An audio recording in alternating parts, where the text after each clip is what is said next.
Hearing someone like you, who's a role model to so many different people, of different walks of life and everything, it will just help people so much. I hope so. Even though a year and a half ago I never thought I'd be in this position, I'm just buzzing that I kind of overcome it. Yeah. Welcome back to Glamour with me, Josh Smith, and today we are joined by a legend. Oh, Perrie Edwards, how are you? Good, thank you. How are you? You good? Very good. I mean, you're stepping out on your own for the first time with the Superga campaign. How's that feel? Yeah, it's been so good today. I've had the best day ever. Yeah. Really fun. How's it feel stepping away from your security blanket of the girls, would you say? Yeah. At first, I'm not gonna lie, I was like, but yeah, it's been really good. There's one thing that I really respect for you recently, you've opened up about your anxiety, and your post about it was so powerful. Thank It was you. really moving, and it's really incredible to see someone like you using your position for the greater good and to also speak to your fans, which is really incredible. Yeah. How cathartic was that experience for you? When it first started happening to me, it felt so like it had never happened to anyone before. I can't explain it. It was almost because I didn't know what was happening. We were preparing for the Glory Days tour. Yeah. And I always have mini breakdowns during tour because learning that much choreography and learning everything. I mean, it's a lot. It's intense. It's so intense. It's so mentally and physically draining. Although it's fun, it's hard work. I don't know if it's come with being in the industry and knowing that people are constantly looking at me and constantly want a piece of me, or there might be a pap somewhere or something like that. I don't know what triggered it, but it's just happened. When I was going through the physical attacks and the panic attacks, because I think I've always had anxiety. I just don't think it's ever been triggered in a way that it's become like a physical attack. So when it first started happening to me, it was just so scary because I didn't know what was going on. I was ringing doctors, I was ringing everybody like, I'm dying. I've just had a heart attack and survived it. I thought I was genuinely, there was something wrong with me. And then the reason I never wanted to speak about it before is because every time someone said, oh, I've got a bit of anxiety or I have a bit of this, it would trigger it and then it would happen. It was almost like speaking about it made it kind of come out. It was like this devil that I was terrified of. But it's just your mind kind of, I guess, trying to prepare yourself for something bad that's going to happen, but it's just odd, I don't know. So what helped me the most, it sounds awful, not saying that I wanted other people to be experiencing it, but I looked into it and I noticed that Ellie Goulding came out and said that she had bad anxiety and she couldn't get the car to the studio. And I read that Fern Cotton was on the motorway in her car and she had a physical attack and it was terrifying, and it started to kind of make me feel a bit more normal. I'm a completely different person to what I was a year and a half ago. So when I put that on social media, I just thought I'm just going to be honest about it. So I'm just really glad I did it because I do think social media has kind of taken over everyone's lives right now, especially the youngins. Because the crazy thing is we do live in very anxious times because of social media. Exactly. But the amazing thing is you've used social media as a greater force for greater good, and you're talking about it, it's helping other people. But do you have a love-hate relationship with social media? Oh, of course. On one hand, it's the best thing ever. Yeah. We can go online every day, talk to our fans, be really close, have this connection with them. But then on the other hand, you go on Instagram and you see people living these ideal lifestyles and people looking perfect 24/7. And you look at it and you think, well, why don't I look like that? Yeah. And why don't I have a private jet every day? And why don't I have a Bentley parked outside? And it starts to really mess with your head and you start to feel like you're not good enough and it makes you feel a bit shit. And it's trying to differentiate what's real and what's not. And social media, a lot of the time, it isn't real. And it's great, like we were saying, that you are using your platform to talk about the anxiety and things like that, because then you can talk about a journey and then people can almost go on it with you as well. Yeah. And then that shows it's a positive thing and not a negative thing as well. Yeah. Because when you think about that journey, about the journey you've gone on with anxiety, from the start till now, how has your self-confidence grown in order to take steps to overcome it? Weirdly, when I first started experiencing the panic attacks, I developed a fear of being on my own. So still now, it's a lot better than it was, but when it first started happening, I kept saying if I have a panic attack and I'm on my own, what do I do? I've got nobody to kind of reason with me and I can't rationalise it in my head and I can't make sense of it at the time. So if I haven't got anybody with me, what do I do? So Like it got to the point where my mum was kind of coming to the studio with me. She was driving to work with me because I just couldn't get in a car on my own. I'd be in a car for 2 seconds and I'd be like, turn it around, I have to go home. Like it would freak me out. I just wouldn't be able to leave the house without feeling normal. And like getting the train, like even now, my boyfriend lives in Manchester because obviously he plays for Liverpool. So when he moved, it was just like, it was crap. And then once this started happening, I thought, oh God, this is horrendous. I still can't get the train on my own. Like it freaks me out. I feel really claustrophobic. I just feel uneasy. But like, obviously it was horrendous at one point and I couldn't even, if my mum was like, I'm going to the shop for a bottle of milk, I'd sweat. Like I'd sweat and I'd panic and I'd be like, please don't leave me on my own because the second you leave that door, I'm gonna have a panic attack and I'm on my own. Like, what do I do? And then it got to the point where I was like, right, Mum, you go to the shop, right, and take your phone. And then as soon as you've been gone and I start to feel a bit funny, like, I'll ring you. And I did the same with Alex's mum, Wendy, she's been incredible. Like, it was Christmas time and she was like, I'm gonna go walk the dog and I'll be gone for like 2 minutes. And then I'll take my phone and if you need me, ring and I can run back. And I was like, right, okay. And I'd try and stay as long as I could without ringing her, but I'd be like shaking. It was so weird. And she would like say, find something to keep your mind occupied and like do like paint. So my mum got me these little dolls and I started painting them. I was literally like shaking like this, thinking, don't ring her, you're an adult, come on, you can do it. And it's like battling with your own, like yourself. It's just weird. But the more I did it, the better it got. My best friend Ellie / cousin, she moved in with me and it's obviously helped. And now she can go out with her friends and I'm cool. Like I'm all right on my own. Like it sounds ridiculous, but it's almost like I needed to be babysat for a long time. And I still struggle now. Like I wouldn't be able to just go somewhere on my own, like get on the train and go somewhere on my own. I just can't do that anymore. From when I look back now to this kind of weird wobble that I had, I never thought I'd be where I am now. Because I never thought there was a way out. And then I thought, you can't live your life like that. How am I going to have a career? How am I going to get on stage and perform? How am I going to meet the fans? How am I going to do any of the stuff that I love doing if I don't leave the house? So it was like doing a step by step, like learning to bloody walk again. It was just weird. Once I got out the house a bit more, my mum didn't have to come to work with me anymore and then I was fine. Then I started travelling on my own. I can get in a car and go to Manchester now and I'm fine. Yeah. I'm still a bit uneasy about the train. Yeah. I mean, trains aren't for everyone, babe. But it is what it is. It is what it is. But yeah, it's just finding coping mechanisms. I'm constantly getting better. I'm constantly not letting it defeat me. And it's just one step at a time, I think.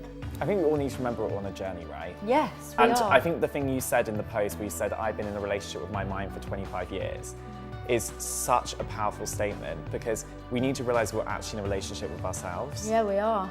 But I don't think there's enough of that. Like, we don't realise that. And we're not like, oh, let's work on my relationship with myself. What are the coping mechanisms for you? My dog. Yeah. Oh my God, Hachi is literally my sanity. Like, And so cute as well. I know. When everybody's out, if I've got Hachi, I'm cool. Like, I'm fine. I've got my little mate. I'm good. He keeps me sane. Talking to a stranger, like, that helps massively. Speaking to someone who has no idea what's going on in your life, you just let it all out.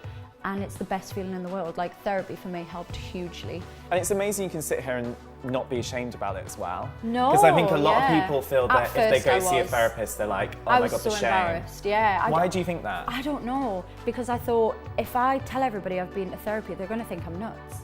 At one point, I thought my mum was going to have to send me somewhere because I was having these dark thoughts. I was thinking differently than the way I would. I'm a very positive, outgoing, bubbly, sunshine person. Yeah. So when this happened, it was like from that to that, and I was thinking dark thoughts that was freaking me out. And then the more I thought about it, it would freak me out even more. I just think even if you're feeling a bit down at work or you're feeling a bit down about things that are going on in your family or just anything, it's nice to speak to people. Yeah. Like, it's nice to talk. If you've got a friend or a teacher or just anyone who you know will listen for 5 minutes, it's just the best thing ever to let it out. It's very empowering as well. People need to realise that anything that you can take on to make yourself feel better, it can be a very empowering experience for you. And you go forward. And there's a really interesting thing that I saw the other day where someone said, if you tell your head to stop doing something, it won't, because if you tell it's just like an organ in your body, because if you tell your heart to stop beating, it won't stop beating. Yeah, that's so true. Yeah, and when I heard that, I was like, oh my God, this makes so much sense, because we spend so much time beating ourselves up, trying to be like, mind, stop doing this. Whereas if you go through the motions of it and sit down and actually theorize it and talk through someone, it actually helps so much. Yeah, totally, totally. And we're human. We're gonna go through things. We're going to go through hard times and hard periods of our life, and it's not going to be an easy ride all the time. And I think that's what we forget. Again, social media, it seems that way. People think that people are living these idyllic lives, and it's not. And there's bumps in the road, and there's going to be. And I think that's life. I've seen you go through so many different stages of your life, like in the public area, and you've been going through quite private times at the same time. Like you were going through this anxiety at the same time as you probably having to go out and do interviews and perform and be happy. Like, how did you learn to like treasure your private life in the very public world and work on yourself away from this public world? Oh, that's hard. Yeah. That is really hard.